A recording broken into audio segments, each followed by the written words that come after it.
날씨가 이번 주에 특별히 많이 덥더라고요. 건강하게 유의하셨으면 좋겠습니다. 오늘도 하나님께서 허락하신 이 거룩한 주일 예배에 함께 모여서 예배드리는 우리 드림가족 모든 분들에게 주님이 함께 하시기를 축복합니다.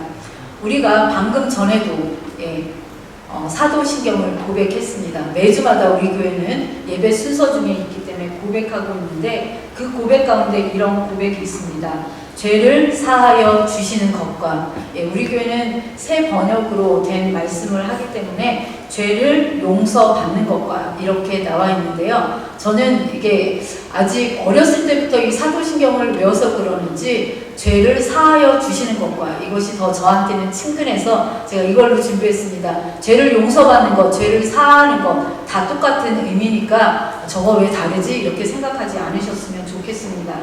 이 죄를 사하여 주시는 것 너무나 익숙한 고백입니다. 어쩌면 수백 번 아니면 수천 번 더 고백했을지도 모르겠습니다.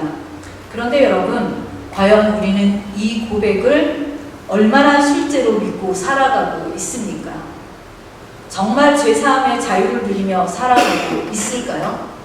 나는 아직도 용서받지 못하며 살아가고 있다라고 생각하고 계시는 분은 없습니까? 오늘은 이 사도신경의 고백을 함께 묵상하면서 하나님께서 우리에게 주시고자 하는 참된 자유와 회복을 함께 나눠보려고 합니다. 여러분, 예수님 믿는 사람들이요, 가장 많이 하는 말이 있습니다. 그 말은 의외로요, 목사님 이렇게 묻습니다. 하나님께서 저를 용서하신 것은 알겠는데 저는 제가 제 자신을 용서할 수가 없습니다. 그때 내가 왜 그랬을까? 왜 나는 아직도 이런 죄를 반복할까? 왜 나는 이 모양일까? 이러한 생각이 우리 마음속에 끊임없이 올라옵니다. 겉으로는 괜찮아 보이지만 많은 사람들이 보이지 않는 짐을 짊어지고 살아가고 있습니다.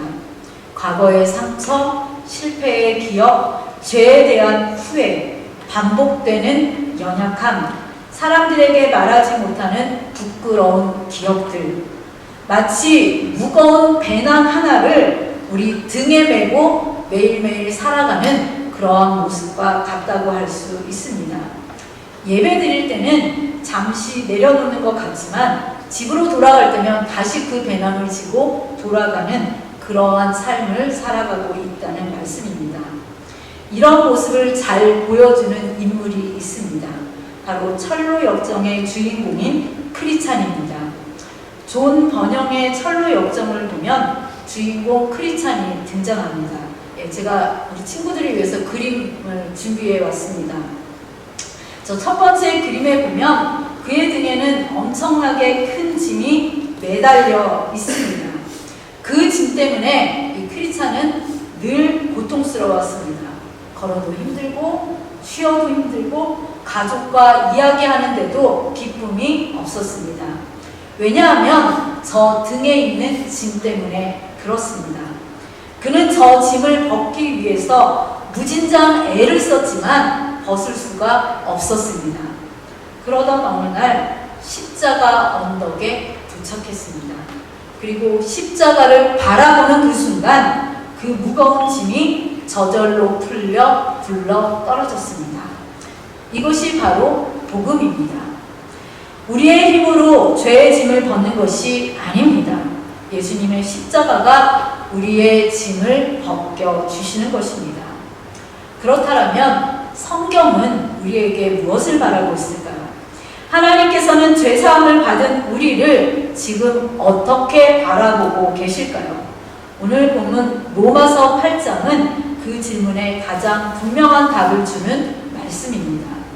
바울은 죄사함을 받은 성도들을 향해서 가장 놀라운 선언을 하고 있는데요. 첫 번째로 죄사함은 우리를 정죄로부터 완전히 자유하게 한다는 말씀입니다. 아까 읽어주신 본문 로마서 8장 1절 말씀 우리 다 함께 우리의 목소리로 함께 읽어보도록 하겠습니다. 시작. 그러므로 이제 그리스도 예수 안에 있는 자에게는 결코 정죄함이 없나니. 여러분, 여기 이 8장 1절에서 가장 중요한 단어를 꼽으라고 한다면 무엇이겠습니까? 결코라는 단어입니다. 헬라어 원문에서는 가장 강한 부정을 사용해서 표현하고 있습니다. 절대로 없다, 영원히 없다, 조금도 없다라는 뜻입니다. 하나님께서는 예수 그리스도를 믿는 자를 향해서 이미 판결을 내리셨습니다. 무죄다, 의롭다, 내 자녀다, 이렇게 판결하셨습니다. 여러분, 법정에서 판사가 무죄 판결을 내렸는데요. 피고인이 나는 죄인이라고 하면서 계속해서 감옥에 살려고 한다면 얼마나 안타까운 일입니까? 얼마나 어리석은 일입니까? 그런데 우리가 그렇습니다. 이상하게도 우리는 이 하나님의 판결보다도 우리 자신의 감정을 더 믿을 때가 있다는 말씀입니다. 하나님은 우리의 죄를 이미 용서하셨는데 나는 아직도 나 자신을 정죄합니다. 하나님은 이미 우리의 모든 것을 잊어주셨는데 나는 아직도 붙들고 있습니다. 우리는 무죄 선언을 받았음에도 마음속에서 우리 자신을 고소하는 검사를 계속 고용하고 있다는 말씀입니다. 그런 우리의 기억을 계속해서 생각나게 하면서 사탄은 끊임없이 우리를 고발합니다. 너 같은 사람이 무슨 신앙생활을 해? 내가 크리스찬이라고? 너 정말 내가 예수님 믿는 사람 맞아? 너는 실패자야. 너는 자격이 없어. 이렇게 우리를 계속해서 고발합니다. 그러나 이런 사탄의 말보다 더 중요한 말씀이 있습니다. 그것은 바로 하나님의 선언이고 방금 우리가 읽은 로마서 8장 1절의 말씀입니다. 결코 정죄함이 없다.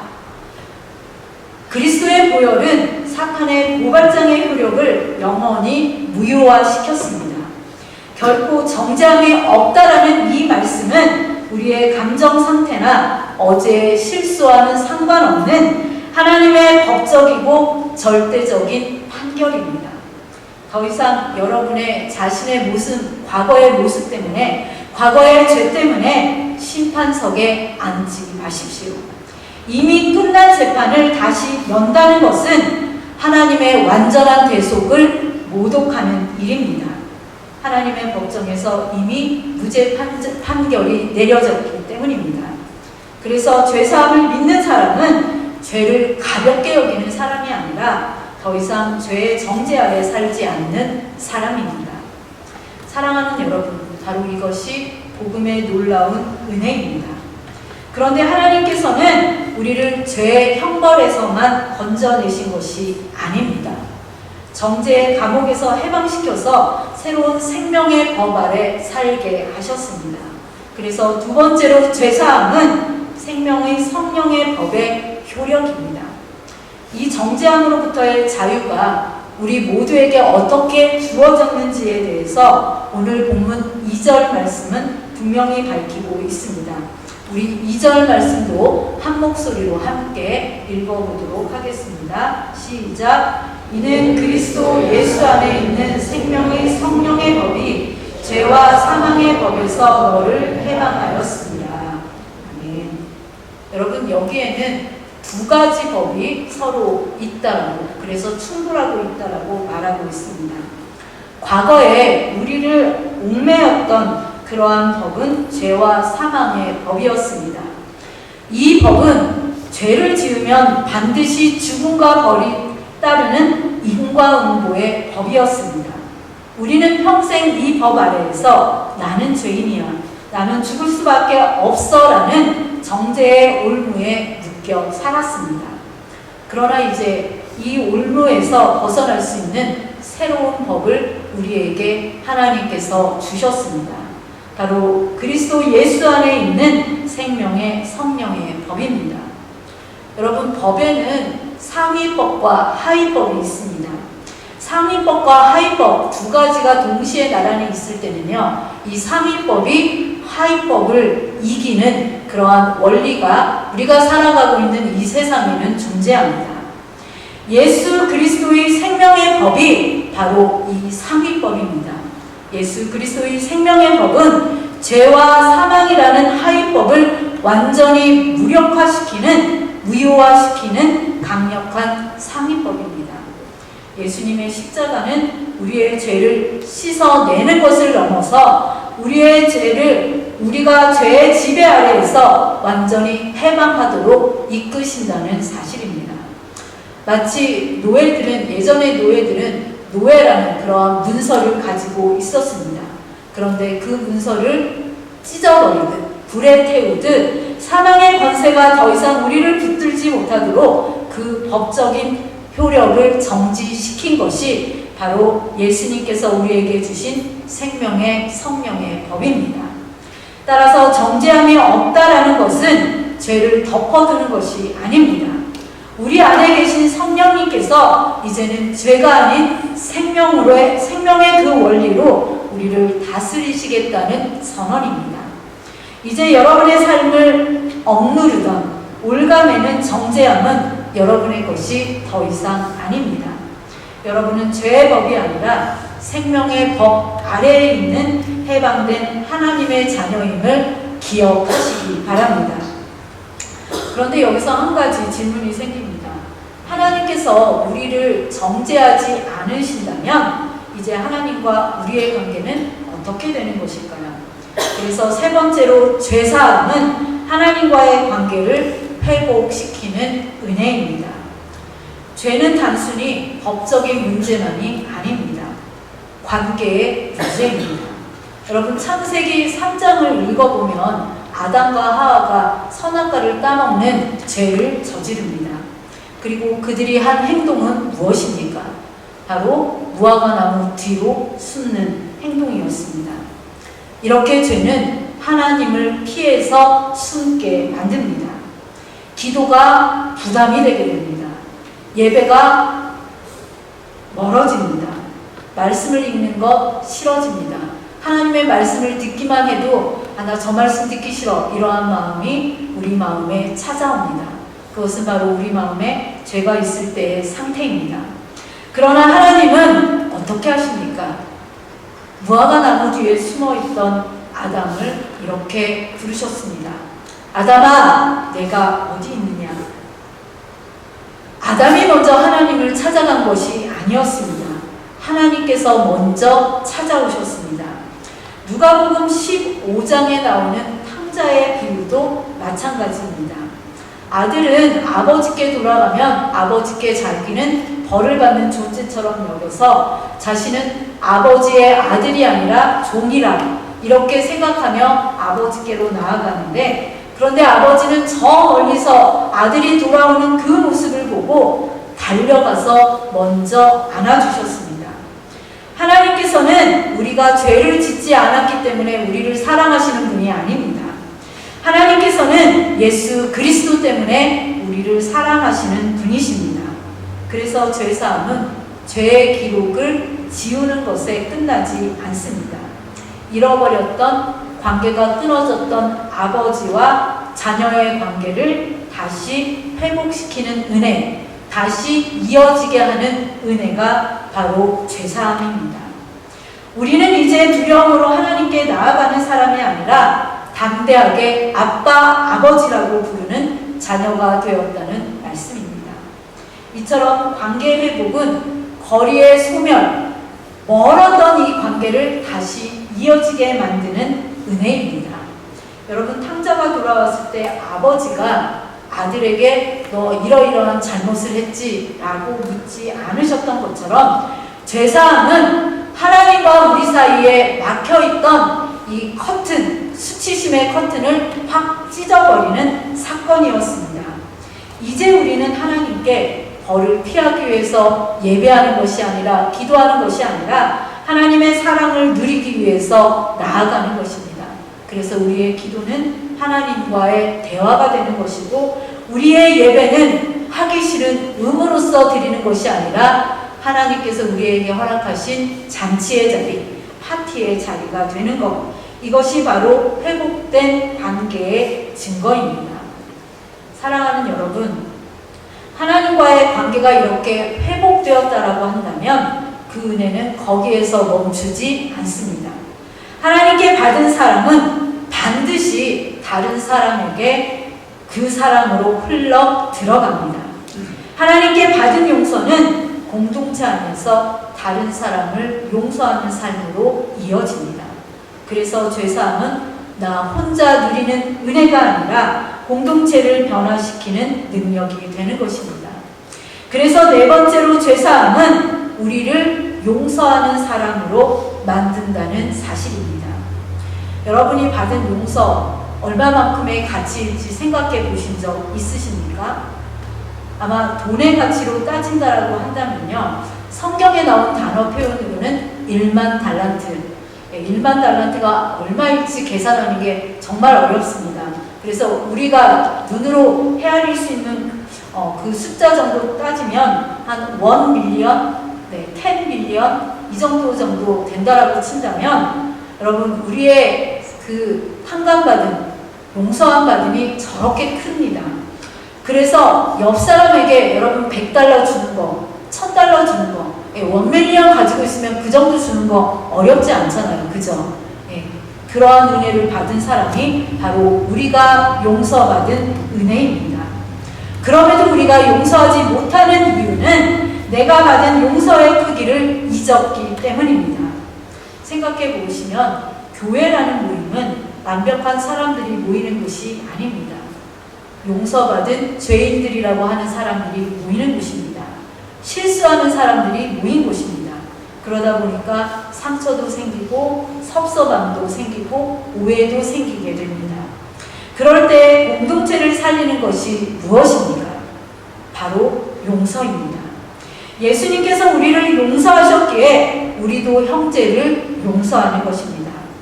철로 역정의 이 크리스찬도요, 짐을 벗은 뒤에야 다른 순례자들을 도울 수 있었습니다. 짐을 지고 있을 때는 자기의 짐밖에는 보이지 않았습니다. 그러나 짐을 벗고 난 자유를 얻은 뒤에는 다른 사람들을 바라볼 수 있었습니다. 이처럼 죄책감에서 자유로운 사람만이 다른 사람의 허물도 품을 수 있는 것입니다. 용서는 감정이 생겨서 하는 것이 아닙니다. 복음을 기억하기 때문에 하는 것입니다. 특별히 교회 안에서의 갈등은 하나님이 주신 은혜의 분량을 확인하는 시험대입니다. 내가 용서하는 것은 상대방이 정당해서 옳아서가 아니라 나를 먼저 용서하신 그 하나님의 은혜가 내 안에 흐르고 있다라는 증거이기 때문에 가능한 일입니다. 따라서 용서함으로 교회는 비로소 치유의 공동체가 될 수 있는 것입니다. 사랑하는 여러분, 오늘 우리는 죄사함이 얼마나 놀라운 은혜인지를 함께 살펴보았습니다. 죄사함은 단지 과거의 죄를 지우는 그러한 사건이 아닙니다. 정죄에서 자유하게 하고 생명의 법 아래에서 살아가게 하셔서 하나님과의 관계를 회복시키며 다른 사람을 용서하는 사람으로 변화시키는 하나님의 능력입니다. 그렇다면 우리에게 남아있는 것은 무엇입니까? 그 은혜를 믿음으로 받아들이는 결단입니다. 이제 말씀을 맺으려고 합니다. 사랑하는 우리 드림가족 여러분, 오늘 사도신경은 우리에게 다시 한번 선언합니다. 죄를 사하여 주시는 것, 이것은 단순한 교리가 아닙니다. 우리의 삶을 변화시키는 복음의 능력입니다. 혹시 오늘도 철로역정의 크리스찬처럼 보이지 않는 짐을 등에 메고 오시지는 않았습니까? 하나님은 이미 용서하셨는데 아직도 자신을 용서하고 있지 못하는 모습으로 계신 것은 아닙니까? 오늘 하나님께서는 로마서 8장 1절 말씀을 여러분 한 사람 한 사람에게 동일하게 말씀하십니다. 우리 결단의 말씀으로 로마서 8장 1절 말씀 다시 한번 읽겠습니다. 시작. 그러므로 이제 그리스도 예수 안에 있는 자에게는 결코 정죄함이 없나니, 이제 그 짐을 십자가 아래 내려놓으십시오. 철로역정의 크리스찬은 십자가 앞에서 짐을 내려놓고 자유인이 되었습니다. 오늘 우리도 같은 십자가 아래 서 있습니다. 짐을 지고 집으로 돌아가지 마십시오. 주님께 맡기고 자유인으로 돌아가십시오. 그것이 죄를 사하여 주시는 것을 믿사오며라는 사도신경의 고백을 살아내는 삶입니다. 그리스도께서 이미 우리 모두의 짐을 대신 지셨습니다. 그래서 죄의 책감의 노예가 아니라 은혜의 자유인으로 살아가시기 바랍니다. 용서받은 자답게 하나님께 담대히 나아가고 용서받은 자답게 형제 자매를 용서하며 용서받은 자답게 기쁨으로 살아가는 저와 여러분 되시기를 주님의 이름으로 축복합니다. 안녕하세요. 지난 10월에 이어가지고 선교봉도 두 번째를 하게 됐습니다. 지난 10월까지는 이제 저희 교회에서 섬기는 성교지가 북한 쪽이랑 탄자니아가 있었어요. 근데 지난 11월에 지금 이제 요르단에 계신 이제 선교사님을 이제 저희 쪽이 이제 연결이 돼가지고 저희가 이제 선교하는 사역지가 저희가 이제 후원하는 곳이 시리아, 요르단 한 곳이 더 추가가 됐습니다. 그 부분에 대해서 오늘 간단하게 좀 말씀드리고, 또 제가 오늘 선교복으로 준비하면서 어떤 말씀을 좀 전해드리는 게 좋을까 해서 좀 생각을 좀 많이 해봤습니다. 그래서 매주는 아니고 탄자니아에 계신 김규량 선교사님은 한 달에 한 번 정도 이제 카톡으로 사진이랑 내용을 좀 전달을 해주세요. 오늘 어떤 주일에 어떤 일이 있었습니다. 그리고 아이들이 이렇게 즐거워하고 뭐가 필요합니다. 이렇게 좀 내용을 주시면 이제 카톡방에 좀 공유를 해드리고 있어요. 그리고 시리아 요르단에 계신 김재희 선교사님은 한 분기에 한 번 정도 선교 편지를 주시는 것 같아요. 그래서 그곳에서 지금 어떻게 그 선교 사역이 진행되고 있고 또 어떤 필요가 있는지에 대해서 좀 말씀을 해주시는 것 같아요. 그래서 오늘 그 시리아 요르단도 제가 간단하게 어떤 내용인지 좀 준비를 했고, 그다음에 탄자니아는 지난 10월에 제가 말씀드린 것 중에 하나가 저희가 올해 우물 사업, 그러니까 탄자니아에 이제 물이 없잖아요. 그래서 그 시트가 굉장히 귀하다고 해요. 그래서 그 아이들이 먹을 물이 없어서 뭐 몇 킬로씩 물을 길러 다니고 그런 아이들이 아직도 많다고 합니다. 근데 지하수를 파가지고 그곳에서 이제 그 먹을 수 있는 물을 해결할 수 있는 그 우물 사업을 제가 이제 선교부장이 되면서 좀 생각을 좀 많이 했었는데 올해 좀 진행을 하기로 했습니다. 해가지고 그 내용을 좀 잠깐 말씀드릴게요. 다음 페이지 보여줄래요? 먼저 이제 시리아 요르단인데 지난 10월에 제가 이제 탄자니아 관련돼서 몇 가지 퀴즈를 내드렸어요. 오늘은 팀워크 카드 없습니다. 오늘 없고 그냥 시리아 요르단에 대해서 그냥 우리하고 어떤 연관이 있을까, 성경이랑 어떤 연관이 있을까에 대해서 몇 가지 좀 찾아봤어요. 그래서 한번 같이 재미로 한번 보면서 제 시리아 요르단에 대해서 좀 알아봤으면 좋겠습니다. 네, 다음 거 보여주세요. 네, 이게 요르단 시리아 국기 문제인데 제가 찾아보니까 중동 국가들이 국기가 다 비슷해요. 까만색, 하얀색, 녹색 줄에 뭐 그 몇 가지 문양이 들어가고 막 그러더라고요. 그래서 여기 5가지 중에 뭐 5번은 좀 아닐 것 같고 요르단이랑 시리아 국기가 있습니다. 혹시 요르단 국기를 아시는 분 계신가요? 요르단 국기. 1, 2, 3, 4번 중에 요르단 국기. 1번이라고 생각하시는 분. 1번. 1번 아무도 없습니다. 2번 없고 3번. 3번 많습니다. 3번. 4번 2분. 네. 여기서 요르단 국기는 1번입니다. 1번이 요르단 국기고, 그 다음에 시리아 국기 1번, 시리아 국기 2번. 2번, 2분, 3분, 4분, 다음에 3번이라고 생각하시는 분. 3번도 2, 3분. 네. 4번. 3분, 2분. 네. 시리아 국기 2번입니다. 찾아보니까 시리아 국기는 몇 번 바뀌더라고요. 거기 내전이 있어가지고 국기가 이제 집권하는 그 성향에 누가 집권하느냐에 따라서 국기가 좀 몇 번씩 바뀌는 것 같아요. 그래서 1번이 요르단이고 2번이 시리아 국기입니다. 그리고 3번은 팔레스타인이에요. 그 이스라엘이랑 분쟁이 있는 팔레스타인 국기고 4번은 이제 그 옆 나라의 쿠웨이트입니다. 네, 그래서 뭐 요르단 시리아 국기가 있고, 다음에 두 번째 문제 볼게요.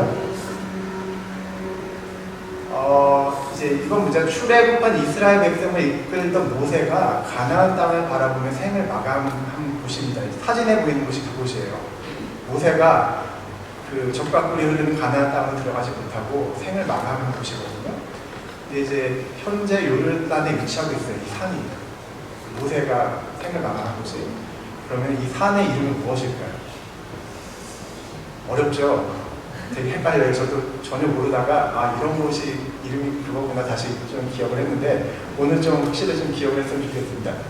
A번 갈멜산이다. 손 들어주세요. 갈멜산 한 분. 그 다음에 시내산. 시내산 없고 아라라산. 아라라산 6분 됩니다. 느보산 5분. 네, 정답은 4번 느보산입니다.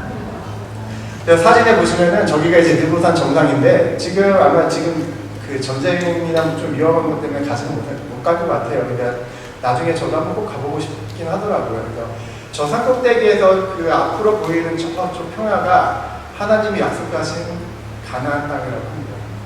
가나안 땅이 지금의 위치로 보면은 주로 이제 이스라엘 지역이 많이 들어가고 있고요. 그다음에 일부 요르단 지역과 시리아 지역도 좀 포함이 된다고 해요. 굉장히 넓은 지역을 뜻하고 있는 건데 어쨌든 저 앞에 보이는 저 꼭대기에서 보이는 저 앞에 있는 곳들이 하나님이 그 약속하신 땅이라고 해요. 그래서 그 모세가 생을 마감한 곳은 요르단에 있는 느보산이다. 나중에 꼭 한번 가보시기 바랍니다. 다음 문제 볼게요. 다음은 이제 그 예수님이 세례를 받은 강이에요. 그래서 그 예수님이 그 세례를 받은 강이 저 사진이라고 합니다. 그래서 강 같지는 않아요. 저희가 생각하기에는 뭐 동네에 있는 그 한국에서 보면 약간 뭐 개울같이 좀 작은 곳인데 한국에 있는 한강이나 이런 건 되게 굉장히 작죠. 그래서 사람이 들어가도 괜찮겠다는 생각이 좀 들긴 하더라고요. 저 사진을 보니까. 근데 이제 저곳이 진짜 예수님이 세례 받은 곳이 맞냐 여러 가지 논란이 있었다고 해요. 근데 최근에 고고학적으로 좀 밝혀졌다고 합니다. 어쨌든 학문적으로 좀 밝혀졌다고 해요. 그래서 저곳인데 그렇다면 이곳은 어디의 영토에 속할까요? 아마 레바논, 시리아, 이스라엘, 요르단. A. 레바논 없고 시리아 2분, 그다음에 이스라엘 1분, 그다음에 요르단 한 6분 계시는 것 같아요. 정답은 요르단입니다. 요르단에서 저 강이 요르단에 있는데 이제 저곳에서 예수님 세례를 받은 곳입니다. 마지막 문제입니다. 이거는 약간 좀 뭐 도덕적인 문제 같아요. 요르단은 주변국의 내전으로 발생한 수많은 난민들을 수용하고 있습니다. 선교적으로 이 난민 사역이 중요한 가장 핵심적인 이유는 무엇입니까? A. 주변국과의 정치적 동맹, 관광 수익 증대, 복음의 적극적 확대, 노동의 확보. 정답은 10번입니다. 복음의 적극적 확대입니다. 현재 시리아 내전이 혹시 시리아 내전이 언제 시작했는지 아시는 분 계신가요? 다들 알고 계실 것 같아요. 시리아가 지금 내전 중이다라는 거는. 언제 발발이 됐는지 기억하시는 분 계세요? 저도 이번에 알았는데 그게 한 2011년이라고 합니다. 그래서 거의 15년 정도 됐어요. 굉장히 오래됐어요. 그래서 지금 시리아 같은 경우에는 많이 아시겠지만 그 이슬람 무장 세력들, 극단주의 이슬람 세력들이 다 정권을 잡아가지고 거기에 있던 많은 시리아 국민들이 바로 옆에 있는 요르단으로 많이 넘어갔다고 해요. 그래서 요르단에 계신 그 김진우 선교사님이 원래는 이제 시리아에서 사역을 하시다가 제가 알기로는 7년 전에 그 요르단으로 오신 것 같아요. 오셔가지고 시리아에서 오는 난민들을 대상으로 지금 선교를 하고 계세요. 그 내용에 대해서는 뭐 사진 몇 번 보여드리면서 한번 말씀드리고 싶어요. 근데 아실지 모르겠어요. 시리아 요르단이 어디에 있냐 이제 궁금하신 분들이 사진 좀 잘 안 보이는데 저쪽 사진 보시면은 왼쪽에 있는 파란색 저게 이제 바다입니다. 저게 지중해예요. 지중해고 그다음에 지중해 오른쪽에 이제 해안가에 있는 나라가 이제 위쪽이 이제 레바논이고 그 밑에가 이제 이스라엘입니다. 이스라엘이고 레바논 위쪽에 있는 레바논 오른쪽이 이제 시리아고 시리아 바로 밑에가 이제 요르단이에요. 요르단 같은 경우는 그래서 이스라엘이랑 국경을 같이 하고 있고, 그다음에 시리아하고 국경을 같이 하고 있습니다. 그리고 지금 전쟁을 하고 있잖아요. 이란 같은 경우에는 요르단 오른쪽으로 가면 이라크 땅이 크게 보이죠. 그리고 그 옆에 있는 땅이 이제 이란 땅입니다. 그래서 3월달에 저희가 3월달인가? 네, 3월달에 아마 김인숙, 김재희 선생님이랑 아마 저희가 화상 미팅을 한번 했어요. 그래서 그때쯤에 이제 그 이란이랑 그 이스라엘이랑 전쟁이 시작됐잖아요. 그래서 그 미사일들이 이란에서 쏘는 미사일들이 요르단을 통해서 이제 이스라엘 떨어지고 이스라엘에서 쏘는 것도 그 요르단 땅을 지나서 이제 이란 땅으로 갔다고 해요. 그래서 그 전쟁이 한참 심할 때는 폭탄들이 막 날아가는 소리도 많이 들리고 사이렌 소리도 많이 들렸다고 해요. 그래서 굉장히 이제 어떤 불안정한 그런 시기였죠. 근데 지금 조금 뭐 잔잔해진 것 같습니다.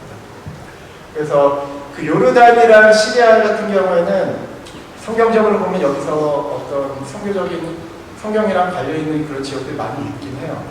아까 말씀드린 예수님이 세례받은 지역, 그 다음에 그 모세가 가나안 땅으로 들어가기 전에 죽어버린 그 누구나도 거기 요르단 땅에 있고.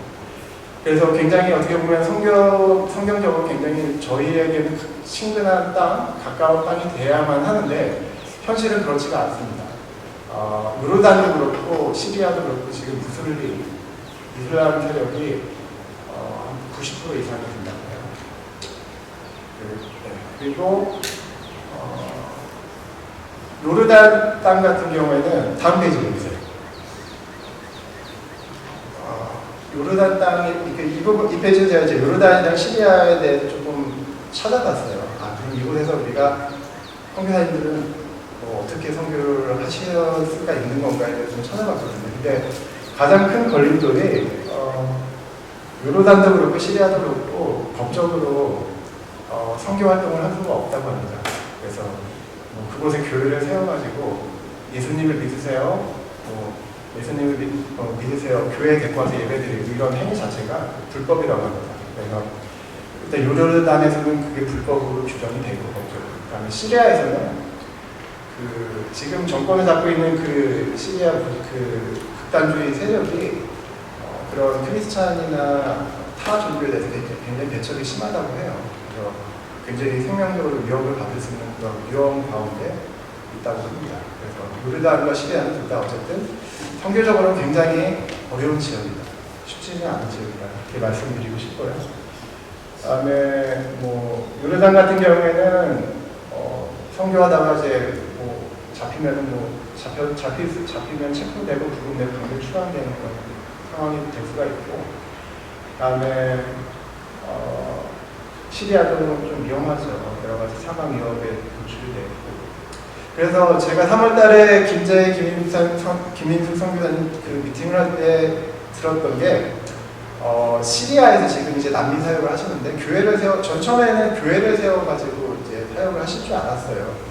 교회를 세워서 사역을 하시는 게 아니라 그 청소년 난민 센터를 세워가지고 이제 사역을 시작을 하셨더라고요, 7년 동안. 그래서 다음 페이지 한번 볼게요. 그래서 지금 이제 이 사진이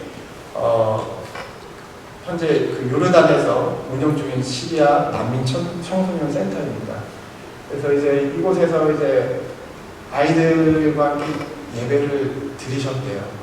그래서 제가 들은 거로는 7년 만에 처음으로 아이들과 함께 예배를 드렸다고 들었습니다. 6월 달에. 이번 달에 드린 것 같아요. 처음으로. 아이들한테, 이 아이들 자체가 거의 다 대부분 이제 이슬람을 믿는 친구들이기 때문에 이 아이들한테 쉽게 예수를 믿어라, 예배 드리자 하기 굉장히 어려운 상황인 것 같아요. 어쨌든 어떻게 보면 하나님의 은혜인데 예배를 처음으로 드렸다고 합니다. 그리고 이곳에서 이제 주로 이제 청년들, 중고등부 학생들 같아요. 이 아이들이 이제 학교 끝나면은 이제 어쨌든 고등학교를 졸업하면 성인이 되면은 공부를 더 하든지 아니면 사회에 나가서 새로운 어른으로서 새로운 삶을 준비를 해야 되는데 이곳에서 여러 가지 기술 같은 것도 좀 가르쳐 주는 것 같아요. 그래서 오른쪽에는 사진이 베이킹 수업을 하는 그런 사진입니다. 그래서 베이킹에 관심 있는 아이들한테 베이킹도 교육해주고, 그다음에 이 아이들이 그런 졸업을 하고 나와서 빵집을 차리던 뭐 빵을 만드는데 취업을 하게끔 도와주고 뭐 그런 식으로 이제 계속 도움을 주면서 사역을 하고 있습니다. 네. 다음 페이지입니다. 그리고 이제 위에 있는 사진은 저희 킹 오브 킹스 아마 다들 많이 보셨을 것 같아요. 그래서 아이들한테 이 영화를 예수님에 관한 영화를 보여주고 싶어가지고 한번 얘기를 했더니 아이들이 좋다고 해가지고 온 아이들이 있다고 해요. 그래서 같이 이제 킹 오브 킹스를 같이 시청하면서 아이들한테 예수님을 전하고 있는 그런 모습이고, 다음에 원래는 이제 그 청소년 난임센터니까 아이들을 받지 않았다고 해요. 근데 최근에 유치반도 시작을 했다고 해요. 그래서 유치반 같은 경우에는 엄마 아빠들이 낮에 일하러 가면 이제 도와줄 수 있는 사람이 아무도 없잖아요. 그래서 그런 부분 때문에 이제 선교사님 부부께서 유치반을 올해 시작을 하셨습니다. 그래서 여기서 이제 아이들한테 영어도 가르쳐주고 아랍어도 가르쳐주고 산수, 미술, 음악, 체육 같은 교육을 시키면서 아이들을 성장시키고 또 아이들한테 예수님을 증거할 수 있는 그런 시간을 갖고 있는 것 같습니다. 네, 다음이요. 그리고 시리아 요르단이 뭐 이 정도로 하고 제가 다음에 또 내용은 더 정리해가지고 말씀드리겠습니다. 다음은 이제 탄자니아인데 한번 다음 페이지 보여드릴게요. 이 동영상 이거 한번 틀어주세요. 이거 지난번에 본 건데 한번 다시 한번 볼게요. 소리 안 나오나요?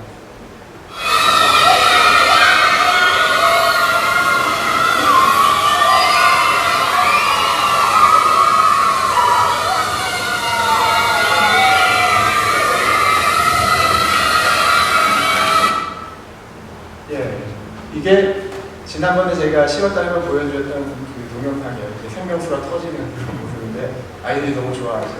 여러분들이 이 아이들의 표정과 그런 마음을 항상 마음속에 기억하시면서 우리 교회가 이제 저 사업을 이제 시작을 했습니다. 그래서 저희 교회도 저 아이들에게 생명을 나눠줄 수 있는 그런 손길을 시작했으니까 항상 관심 갖고 함께 해주셨으면 좋을 것 같습니다. 다음 페이지 한번 볼게요. 다음 페이지는 이제 예배드리는 모습인데 찬양하는 모습이에요. 아마 동영상 제가 올려드렸나 잘 모르겠어요. 한번 보시고 한번 아이들 한번 모습을 봤으면 좋겠습니다.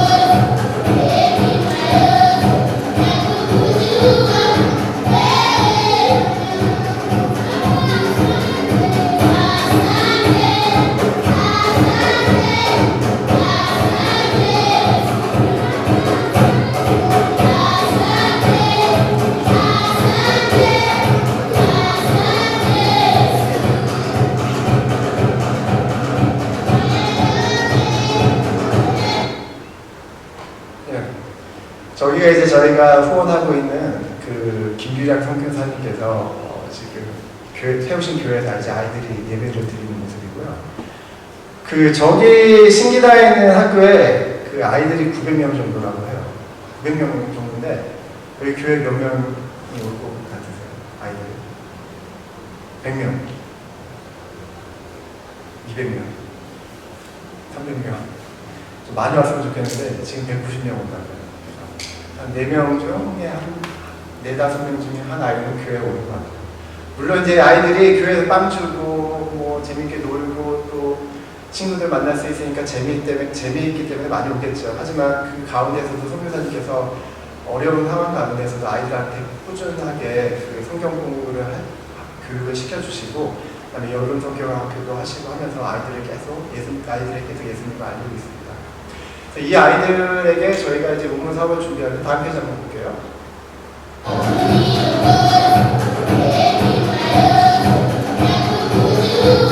다음 페이지. 이제 이게 제가 3, 4월 때 한국에 갔을 때 이제 우문 사업을 하시는 이동선 선교사님 부부를 만났습니다. 이제 김규량 선교사님께서는 탄자니아에서 이제 신기다에 있는 저 교회를 이제 운영하시면서 사역을 하시는 거고, 이동선 선교사님 부부는 저 우물 사업을 하기 위해서 한 5년 전에 탄자니아로 가신 거예요. 그래서 24년 전에 가셨구나. 24년 전에 이제 탄자니아에서 우물 사역을 시작하셨습니다. 지금 아마 나이가 연세가 꽤 많으세요. 제가 4월 달에 만나러 한국에서 찾아뵀을 때도 다리가 너무 아프셔가지고 치료를 위해 한국에 오셨다고 해요. 그래서 이제는 좀 은퇴를 좀 하고 싶어 하시더라고요. 그래서 아직은 다른 분들한테 말씀을 안 드렸긴 했는데 내가 올해 정도만 하고 좀 이제 하나님께서 좀 쉬라고 하시는 것 같다 이렇게 말씀을 하시더라고요. 아마 올해까지만 하시고 이제 은퇴하시고, 근데 이제 그 탄자니아에서 그 의무 사업을 하는 그 단체에 선교사님 외에 다른 세 가정이 있다고 합니다. 좀 이제 젊은 가정이라고 해요. 그분들한테 이제 일을 전적으로 맡기고 이제 은퇴를 좀 하고 싶어 하시는 것 같아요. 그래서 이제 그 선교사님 통해서 정말 많은 말씀 듣고 24년 동안 정말 얼마나 많은 일이 있었겠습니까? 그래서 물도 잘 안 나오고 전기도 안 들어오고 먹을 것도 굉장히 불편한 곳에서 24년 동안 그렇게 하나님 일을 꾸준하게 지금까지 하고 오셨다는 말이 정말 감동이 되더라고요. 그래서 기회가 되면은 저희 교회 꼭 한번 모시고 싶어요. 그래서 모셔서 그곳의 현지 상황과 그다음에 24년 동안 겪으셨던 그 많은 것들, 그리고 하나님께서 어떻게 사역하셨는지에 대해서 좀 듣고 싶습니다. 그 따님이 지금 미국 애틀란타에 계시대요. 그래서 아마 은퇴를 하시면은 아틀란타 쪽에서 거주를 하실 거라고 하더라고요. 그래서 지리적으로 저희랑 가까우니까 아마 모실 수 있는 기회가 있을 것 같아요. 지금은 이제 다시 탄자니아에 가셔가지고 또 이제 우물 사업을 하고 계십니다. 다음 페이지 한번 볼게요. 이제 이게 우물 사업 비용 관련돼서 이제 일정을 제가 좀 말씀드릴게요. 그래서 이제 이게 제가 이제 받은 견적서예요. 제가 기획위원회에는 따로 정식 견적서 다시 한번 올려드리겠습니다.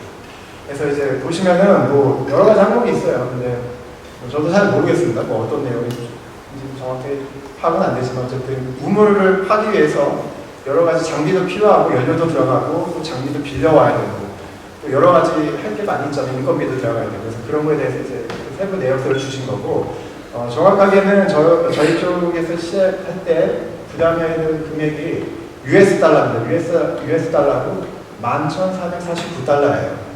네, 원래는 이거보다 좀 낮았다고 한 만 달러 정도면 되지 않나 싶었는데 최근에 이제 유가도 많이 오르고 여러 가지 상황도 안 좋아져가지고 좀 가격이 올라갔다고 해요. 그래서 이 견적으로 우물이 나올 때까지 보통 한 군데 파면은 나올 수 있다고 100% 확신은 못 한다고 합니다.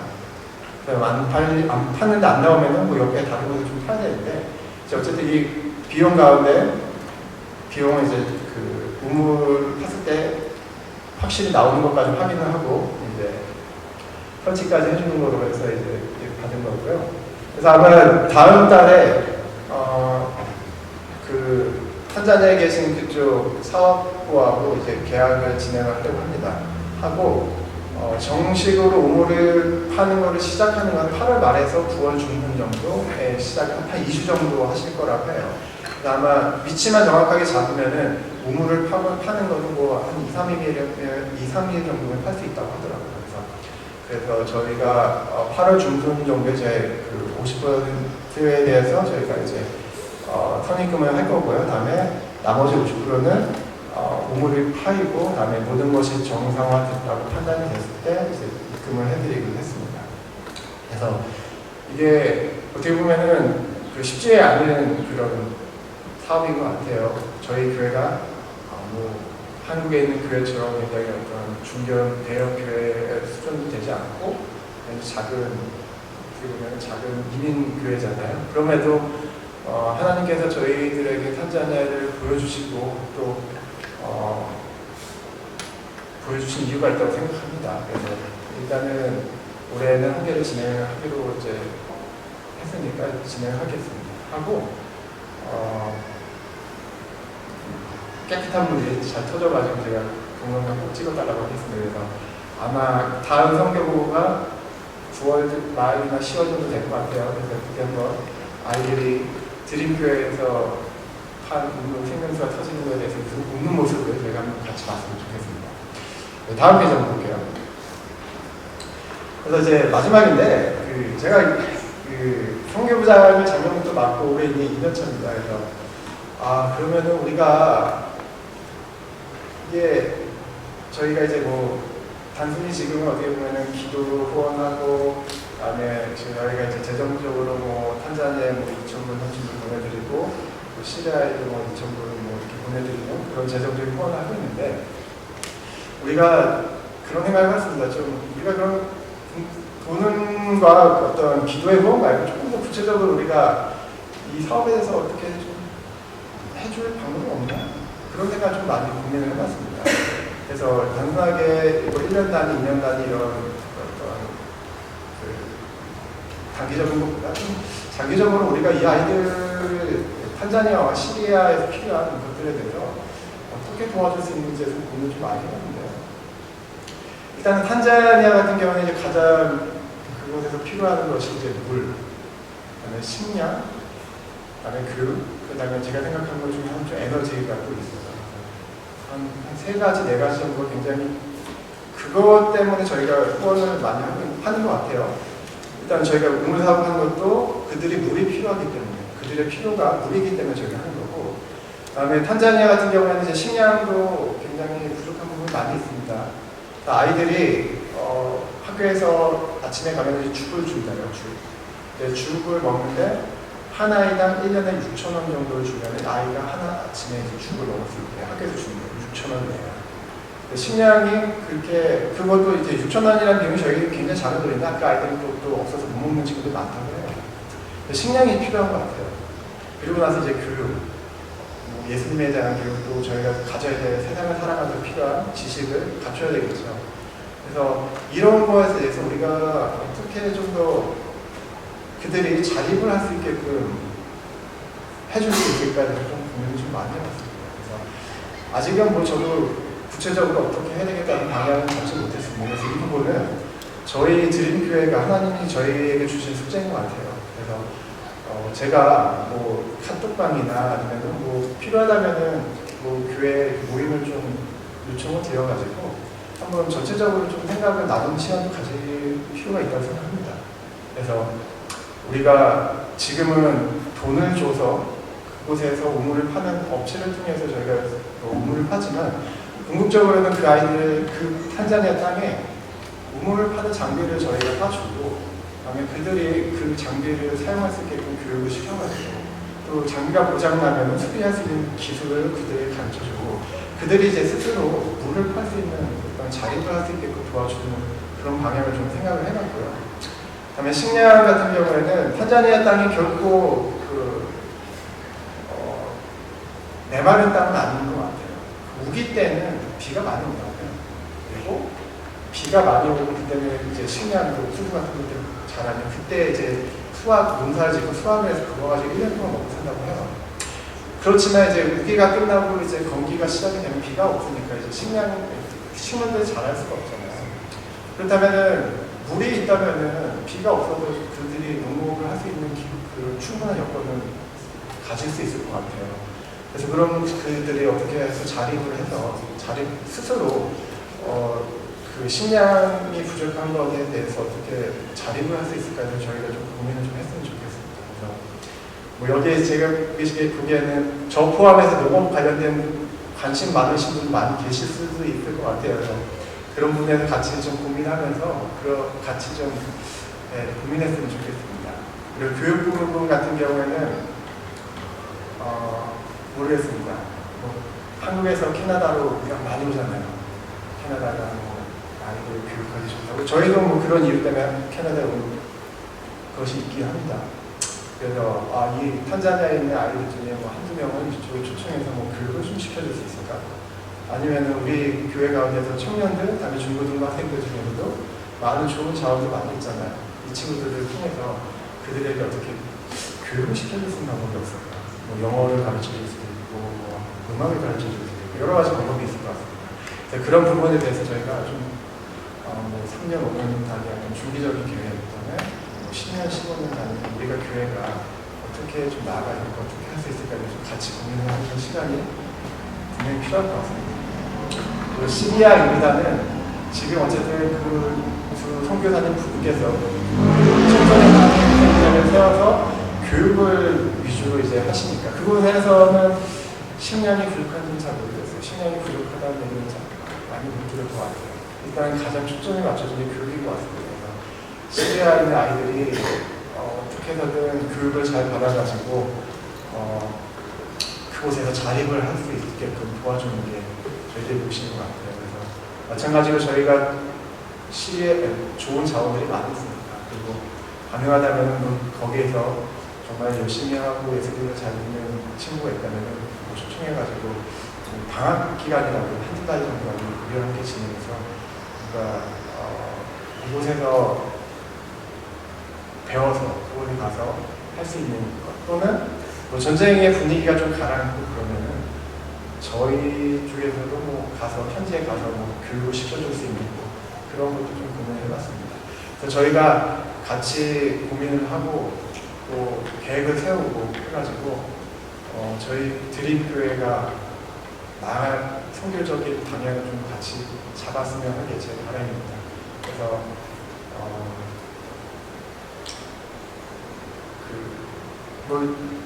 좀 양해의 말씀 부탁드릴게요. 제 개인적인 얘기를 좀 할게요.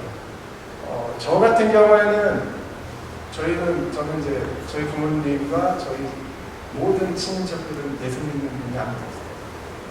어떻게 보면 저희 집에서는 제가 예수를 믿는 첫 세대예요. 첫 아들이에요. 그래서 가끔 그런 생각이 들더라고요. 내가 예수님을 믿지 않았으면 어떤 삶을 살고 있을까? 그런 생각 되게 많이 해봤어요. 내가 믿음의 안에 이민희 시대를 만날 수 있을까? 만날 수 있었을까? 그다음에 뭐 해리와 해담이 같은 귀한 아들, 딸을 얻을 수 있었을까? 그리고 무엇보다도 아마 저는 지금과는 정말 다른 삶을 살았을 것 같아요. 예수 믿지 않는 그런 분위기에서 저 같은 경우는 어렸을 때 그 가정에서 굉장히 많은 상처를 받았어요. 부모님으로부터 굉장히 많은 상처를 받았기 때문에 어렸을 때부터 아마 해담이보다 더 어렸을 때부터 같아요. 초등학교 이제 갔을 때부터 굉장히 마음 가운데 어두운 마음이 많이 있었던 것 같아요. 힘들었어요. 어렸을 때도 입을 뒤집었을 때 많이 웃었던 것 같아요. 그때는 제가 예수님을 몰랐습니다.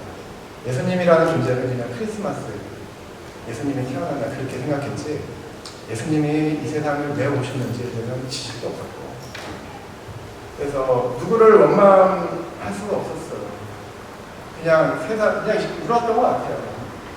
입을 뒤집어쓰고 그냥 힘든 마음에 많이 울었던 것 같아요. 그런데 그런 시간이 고등학교 때까지 쭉 갔어요. 그러니까 중학교, 고등학교 지나면서 이제 사춘기가 되면서 그러한 마음 가운데 힘들었던 것들이 이제 너무 이제 좀 드러나더라고요, 이제 겉으로. 그래서 중학교 때는 이제 제 친구들 중에 이제 소위 말하는 날라리들이 많았습니다. 중학교 때부터 술 먹는 친구도 많았고요. 그다음에 꼰대 부는 친구도 많았어요. 지금 왜 막 가스 부는 막 그런 친구들 있잖아요. 안 좋은 친구들.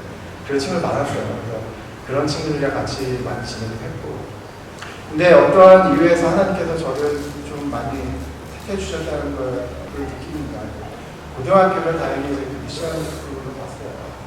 거기서 좋은 선생님을 만났고 그 선생님을 통해서 이제 교회를 가게 되고 교회 가운데 정말로 좋은 선배들 많이 만났던 것 같아요. 그 선배들 통해서 그 공동체를 통해서 정말 위로를 많이 받았고 그래서 지금의 부족하지만 지금까지 올 수 있었던 것 같습니다. 저는 저의 삶을 돌아볼 때 하나님께 항상 감사해요. 내가 지금의 삶 너무나 행복한 삶 그리고 이 캐나다 땅까지 와가지고 이런 좋은 분들과 함께 신앙생활을 한다는 것에 대해서 굉장히 감사를 많이 느끼고 있고 그래서 저는 선교장을 좀 해라 이렇게 말씀을 드렸을 때 그리고 탄자니아 아이들의 그 얼굴을 볼 때 굉장히 기뻤어요. 저 아이들도 그 아이들의 얼굴이 행복해 보여요. 근데 그 아이들이 이제 부족한 부분이 있잖아요. 물도 부족하고 식량도 부족하니까 어쨌든 그런 것들에 대해서 내가 저 아이들을 꼭 도와주고 싶고 그다음에 저 아이들도 예수님을 좀 만나게 해주고 싶다는 생각이 좀 많이 들었어요. 그래서 그 아이들도 나와 같이 뭔가 좀 어른이 됐을 때 내가 예수를 믿기를 참 잘했다. 그 마음을 좀 갖게 해주고 싶었습니다. 마찬가지로 시리아에서 넘어온 그 청소년들, 어린 아이들도 예수님을 잘 모르잖아요. 그래서 그 아이들도 어쨌든 예수님을 통해서 그 마음 가운데 있는 어떤 상처나 그런 것들이 좀 치유되었으면 좋겠다는 생각을 좀 많이 해봤습니다. 네, 마지막으로 저희 이제 좀 기도 제목 나누고 저희 기도하고 이제 다음 순서로 넘어가겠습니다. 먼저는 그 시리아 요단인데요. 교육 관련된 것입니다. 미국 이제 그 선교사님께서 주신 기도 제목인데요. 매 예배의 자리를 예수 그리스도의 보혈로 덮어주시며 아이들이 예배 때 찬양과 말씀을 통해 예수님을 만나도록 기도해 주십시오. 선교사님 부부가 이 땅에서 주 예수 그리스도의 나를 책망할 것이 없는 자를 끝까지 견고하게 맡은 사람을 잘 감당하도록 자녀 유아와 예림이도 주님 만나며 그들의 삶이 주님께 드려지는 삶이 되도록 기도해 주십시오. 탄자니아는 앞으로 진행될 우물 사업이 아무런 사고 없이 잘 진행될 수 있도록 기도해 주시고, 그다음에 아까 말씀드린 아이들 190여 명의 아이들이 이제 나옵니다. 그리고 아이들이 하나아이랑 이제 뭐 연령에 따라 조금 차이는 있는 것 같아요. 아이들이 6천원에서 한 10,000원 정도면 이제 1년에 먹을 수 있는 아침을 먹을 수 있는 그 끼니가 해결이 된다고 합니다. 뭐 이런 부분에 대해서 같이 기도해 주시면 감사하겠습니다.